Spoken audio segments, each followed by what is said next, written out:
성탄절에 우리가 메리 크리스마스라고 이렇게 인사합니다. 즐겁고 기쁜 성탄절이 되라는 그런 인사죠. 우리도 한번 같이 한번 해보겠습니다. 메리 크리스마스. 네, 감사합니다. 정말 기쁜 성탄절 되시길 바랍니다. 우리가 늘 이맘때가 되게 되면은 한 해를 이렇게 되돌아봅니다. 올 한 해는 어떤 일들이 여러분 가정에, 여러분 삶 가운데 있었습니까? 즐겁고 기쁘고 행복한 그런 일도 있었겠지만은 많이 힘들고 또 어렵고 슬픈 일들도 많았을 것입니다. 이 세상을 보더라도 참 이 사건 사고가 끊이지 않는 그런 것 같아요. 이제 10년 넘게 우크라이나 전쟁이 계속되고 있고 2022년부터 아주 치열한 전쟁이 일어나서 지금 100만 명이 넘는 사람들이 죽고 있습니다. 이스라엘과 팔레스타인 전쟁도 완전히 종식이 되지 않고 또 끊임없이 서로 분쟁이 일어나고 있고요. 요즘에는 태국과 캄보디아도 전쟁에 돌입해서 많은 사람들이 죽고 있습니다. 전쟁뿐만 아니라 또 자연재해, 홍수나 지진이나 이런 것들, 인도네시아는 홍수로 1000명이 넘게 사람들이 이렇게 실종되고 죽다 그러죠. 우리가 살고 있는 미국도 정말 하루 멀다 하고 총기 사고가 일어나고 있고요. 특히 이제 캘리포니아에서는 올해 한 해 참 초부터 대형 산불로 아주 많은 그런 고생도 했었고 참 어려움들이 끊이질 않습니다. 정말 이 성탄이 기쁜 소식이라 그랬는데 정말 간절히 소원하고 있는 이런 모든 사람들에게도, 고통 가운데 있는 사람들에게도 이 성탄이 기쁜 소식이 되기를 원합니다. 2000년 전 베들레헴 들판의 목자들에게도 성탄의 이 소식이 처음 전해졌습니다. 목자들에게 소식을 전하러 온 천사들로 인해서 이 목자들은 크게 무서워 떨고 있었다라고 했습니다. 우리가 당시 그 상황들을 한번 이렇게 구성해 보게 되면요, 베들레헴의 목자들이 밤에 밖에 나가서 양떼를 지키고 있었습니다. 밤에 밖에 양떼를 지키는 상황, 지금같이 뭐 아주 도시에 환한 그런 조명들이 있는 그런 곳도 아니고 광야에 정말 저녁 때게 되면 아무 빛도 없는 그런 깜깜한 그런 밤에 그런 사막 한가운데에 있는 그런 베들레헴 들판에 목자들이 자기 양떼를 지키고 있습니다. 밤에 양떼를 지키는 이런 상황은 언제 이렇게 하이에나가 나타날지, 늑대가 나타나서 양을 이렇게 잡아갈까 온 신경을 쓰고 이렇게 양을 지키고 있는 그런 모습들이죠. 그래서 밤에는 특히 이제 잘 안 보이기 때문에 조그만 불빛이라도 예민하게 반응하고, 특히 청각을 곤두세워 가지고 소리에 예민한 그런 시간입니다. 그런데 갑자기 하늘에서 천사가 내려와서 옆에 서 있고, 그리고 밝은 빛이 그들을 비추게 되었을 때에 놀랍고 무서워할 수밖에 없는 그런 상황이었다라고 하는 것이죠. 그런데 천사가 하는 말이, 무서워하지 말라. 내가 온 백성에게 미칠 큰 기쁨의 좋은 소식을 너에게 전한다라고 말씀하고 있습니다. 도대체 무슨 소식이길래 온 백성에게 미칠 큰 기쁨의 소식이 될 수 있을까요? 그것은 바로 구주가 나셨기 때문입니다. 이스라엘 사람들은 오랫동안 이 메시아를 기다리고 있었습니다. 그들의 삶이 여러 가지로 어렵기 때문인데요, 간절히 이 메시아가 오기를 고대하는 그러한 마음이 최고조로 달했을 때에 주님께서 오시게 됐는데요, 로마의 식민지로 살면서 백성들의 삶은 점차 어려워갔는데, 헤롯 정부는 로마와 결탁해서 자기들의 이권만 챙기고 자기들의 정권 야용만 이렇게 생각하는 그런 일들 때문에 백성들은 2중 3중으로 고통을 당했습니다. 또한 그들을 챙기고 그들을 위로해야 될 그런 종교 지도자들은, 제사장들과 서기관들이 형식적이고 위선적이고 가식적인 그런 종교 행위를 할 뿐만 아니라 이 백성들의 그런 물질의 탐욕을 가지고 이렇게 자기들의 배만 채우고 있는 그런 가운데 정말 무엇이 참된 진리일까라고 진리에 대해서 목말라 하고 있는 그런 때였습니다. 그때에 바로 주님께서 아기 예수로 오셨는데 11절 말씀해 보게 되면, 오늘 다윗의 동네에 너희를 위하여 구주가 나셨으니 곧 그리스도 주시니라 말씀하십니다.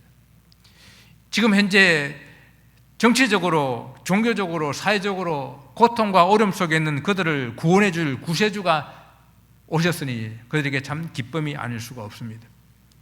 예수님 오신 곳이 베들레헴인데 베들레헴에만 사람들만 위해서 오신 것이 아니라 이스라엘 전체를 구원하시기 위해서 오셨습니다. 또한 이스라엘만 구원하기 위함이 아니라 온 인류를 구원하시기 위해서 이 땅에 오신 예수 그리스도, 어찌 우리는 기뻐하지 않을 수가 있겠습니까? 이것이 참된 기쁜 소식이 아니고 무엇이겠습니까? 또한 두 번째는 예수 그리스도께서 이 땅에 우리와 같은 모습을 가진 성육신을 하셨기 때문입니다. 유대인들은 메시아를 이런 모습으로는 기다리지 않았습니다. 왕으로 오시든지, 다윗과 같은 큰 임금으로 오시든지, 아론과 같은 위험한 제사장으로 오시든지, 이런 모습을 기대하고 있었습니다. 지금 무서워하고 어리둥절해하고 있는 그런 목자들에게 천사가 말하기를, 너희가 강보에 쌓여 구유에 뉘어 있는 아기를 보리니 이것이 너에게 표적이니라, 이렇게 말씀합니다. 바로 하나님의 아들이 우리와 똑같은 인간의 모습을, 인간의 모양을 가지고 오셨다라고 하는 것입니다. 성육신, 인카네이션 하셨다라는 그런 의미입니다. 하나님이 인간을 구원하기 위해서 인간과 같이 되신 것입니다. 곰곰이 생각해 봅니다. 메시아로 오신다, 온 인류를 구원하시기 위해서 오신다라고 했을 때에 이런 모습이 아닌 정말 어떤 아주 위엄을 가지고 있는 찬란한 빛과 함께 이렇게 신의 모습으로 오시면 더 좋았지 않았겠습니까? 어때요? 하늘에 구름을 타시고 천사, 천군 천사를 모시고 함께 내려오게 되게 되면 정말 정말 이분이야말로 우리를 구원하실 분이라고 사람들이 더 잘 믿지 않았겠습니까? 그것도 아니면은 왕궁에서 태어나시든지 로마 황제의 그러한 아들로 오시든지 그렇게 태어나셨으면 좀 더 사람들은 쉽게 그를 메시아로 믿지 않았겠습니까? 그런데 하나님의 아들 예수 그리스도께서는 우리와 같은 인간의 육신의 모습을 입고 오시되 왕궁이 아니라 베들레헴 땅에 오셨고, 그리고 그것도 염소나 양이나 나귀가 사는 그런 우리의 마구간에서 태어나셨습니다. 그리고 태어나신 후에 그 구유에 뉘어 놓았습니다. 여러분, 구유가 뭡니까? 이런 짐승들이 먹는 여물통 아닙니까?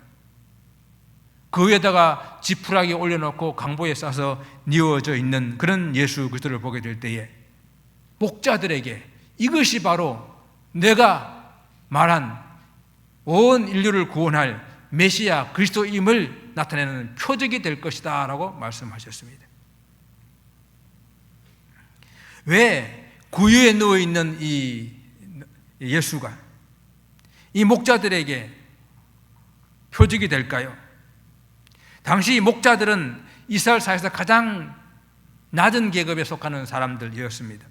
목자라는 직업은 대부분 자기 양을 치는 사람들이 아니라 주인의 양을 대신 치는 싹군 목자들이에요. 돈을 받고 양을 치는 사람들이 대부분의 당시의 목자들이었습니다. 그래서 우리가 싹군 목자라고 하게 되면 좀 이렇게 부정적인 그런 개념을 가지고 있는데 사실 그래요. 사실 당시의 목자들은 하층 계층의 그런 사람들로서 주인의 돈을 받고 이게 양을 치기 때문에 그 양을 때로 잘 잡아먹기도 하고 양을 훔쳐가기도 하고 그런 나쁜 목자들이 많았기 때문에 예수님이 나는 선한 목자다 그럴 때에 유대인들이 선한 목자가 어디 있어라고 생각할 정도로 그렇게 좋은 그런 개념이 사실은 아니었어요. 그리고 이 목자들의 지금 처지를 한번 생각해 보시기 바랍니다. 해가 지고 저녁이 되게 되면 사람들은 다 당연히 집으로 돌아갑니다. 가족들이 있는 집으로 돌아가요. 그런데 이 목자들은 집으로 돌아가지 못하고 들판에서 밤을 지새우며 양을 지켜야 하는 형편이었습니다.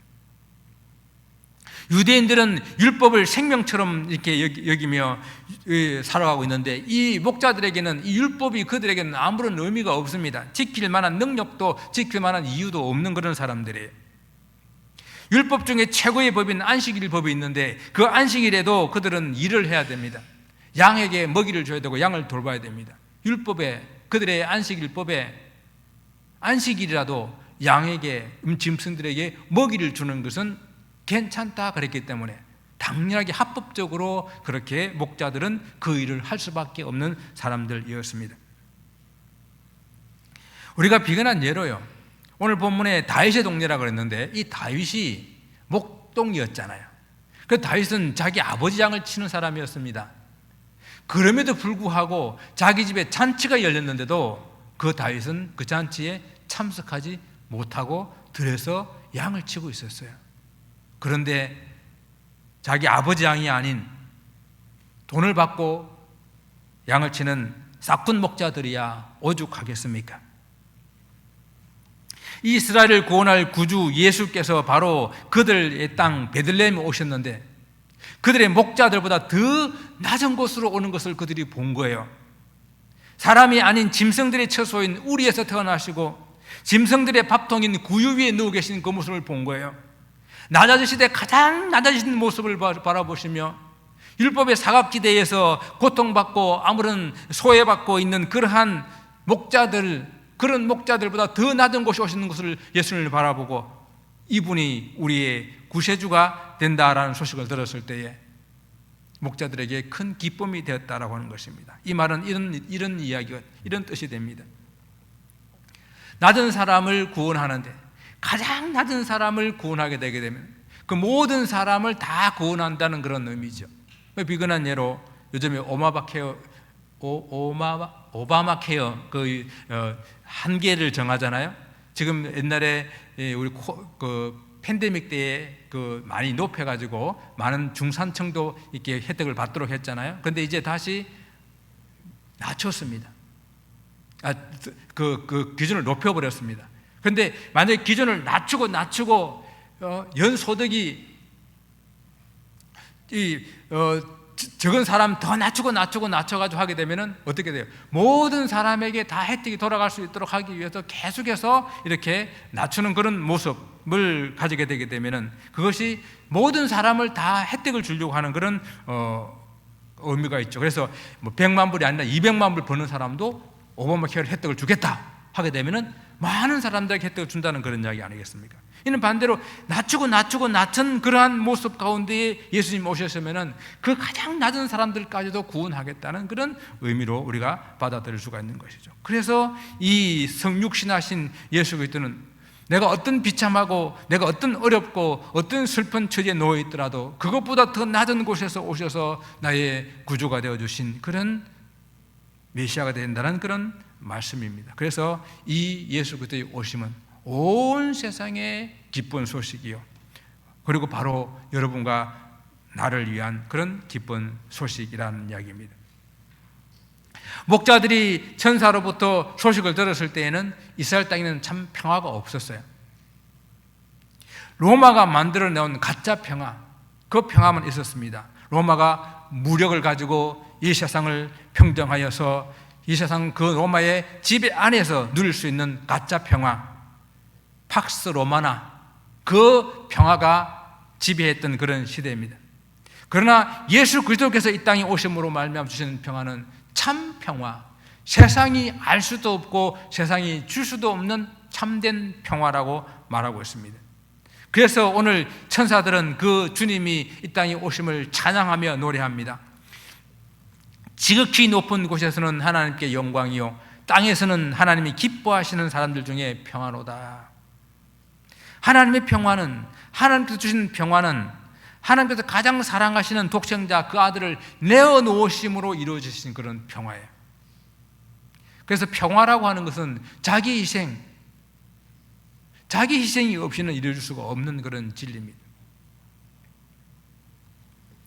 돈 리처드슨이라고 하는 그런 인도네시아 자바섬에서 선교하는 선교사님이 계셨는데요, 그 자바섬의 부족들은 서로 사람을 잡아먹는 식인종 그런 부족들 간에 늘 전쟁이 있었던 그런 곳입니다. 그 식인종들끼리 서로 싸우고 전쟁이 계속 있었는데 그들이 그 싸움을 거치고 서로 화해를 청할 때는 마을에 갓난 어린 아이를 이렇게 제물로 주는 그런 관습이 있었다고 합니다. 그런데 2년간 계속돼서 부족 간에 이런 전쟁이 있어서 도무지 평화의 기미가 없어지자 이 돈 리처드슨 선교사님 부부가 자기 갓난 아기를 안고 두 부족이 싸우고 있는 그 싸움터 언덕 가운데에 섰습니다.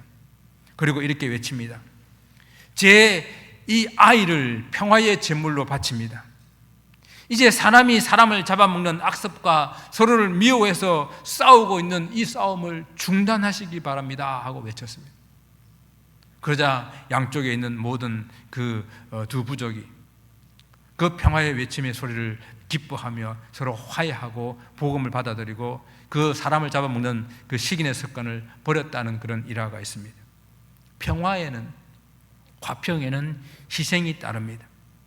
우리 하나님께서도 자신이 가장 사랑하시는 독생자 예수 그리스도를 내어놓으셨고 또 평화의 사신으로 오신 예수 그리스도께서는 자기 목숨을 십자가에 내어놓으심으로 말미암아 주신 평화, 이루신 평화입니다.